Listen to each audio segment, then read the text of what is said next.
In the world of Hollywood action movies, you think that most people that you are casting would have some familiarity with action, but it turns out that is not the case. A lot of people actually need to be trained in how to shoot guns and how to look cool while doing so. Not to mention there's dozens of different styles of it. I mean, if you look at, Hollywood blockbusters these days, you have everything from Star Wars, a bunch of sci-fi action, to Transformers, which is sci-fi action, but you also have other movies that are like more military-based ones, like, I'm trying to think of them, but I can't. But the point is that there's lots of different ways to approach this. Are you doing it like this? Are you doing it like this?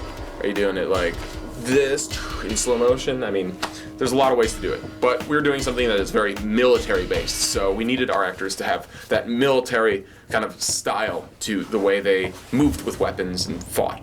Yep. Now, luckily, Sam and I have shot a lot of action stuff on our Quarter Digital channel, so we have a little bit of a crash course that we've run people through in the past, and we just gave this to all the actors. So we had each actor come into the studio individually.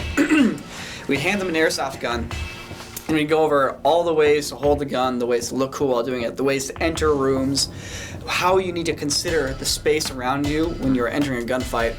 And then we'd kind of work with them, and we'd do some little mini imaginary breaches and clearing and fights and that kind of stuff. Yeah. And the biggest, most important thing here was not necessarily exactly how they're holding their gun, but how they're actually working with each other. Because Battlefield is all about squad-based combat, and in the piece, these characters are operating as squads. So it's, while it might look cool if they're doing this or doing that with their gun, the main thing we wanted them to focus on, though, was how they are covering each other and working with each other and making sure that they looked cool as a unit rather than just cool by themselves. And then we played airsoft with them in Detroit. We had one day, one of the first days when all the actors arrived. Also happened to be Lou Ferrigno's birthday.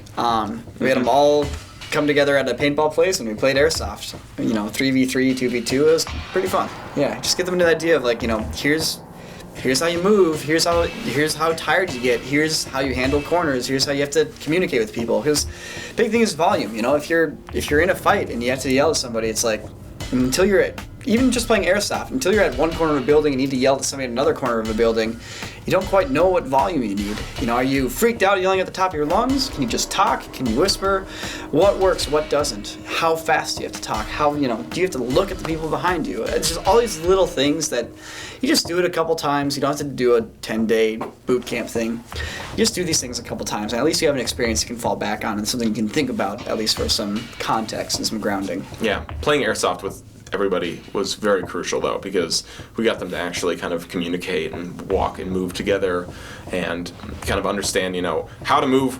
I mean, it really just comes back down to how to move as a group without running into each other. Because that is the worst thing to see, is people stacking up, and then one person's, it's like watching a 5-car pileup on the highway. One guy stops and everyone is just boom into him. So I've seen that happen, and we made sure that didn't happen on set.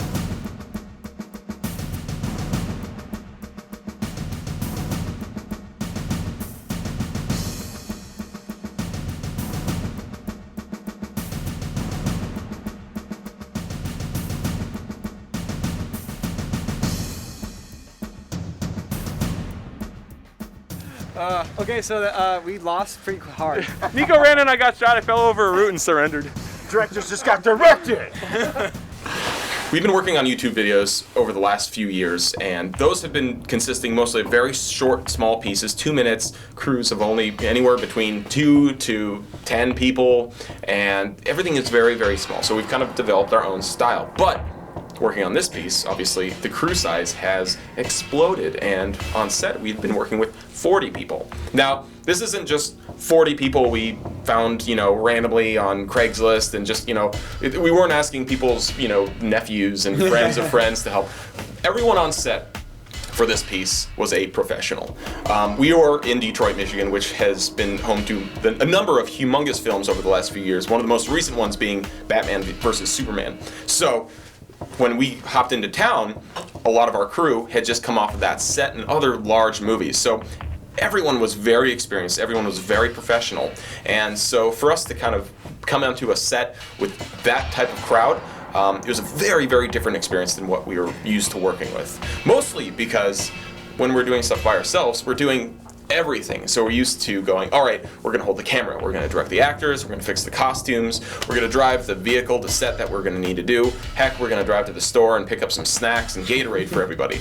And suddenly we're in this position where we can focus completely on just our role in the piece, which is directing. So it's very nice. It's great. One of the biggest lessons that I think we both learned, though, from a piece like this is, understanding that kind of trust. And kind of going back to, this squad working together and, moving as a unit and kind of stuff like that.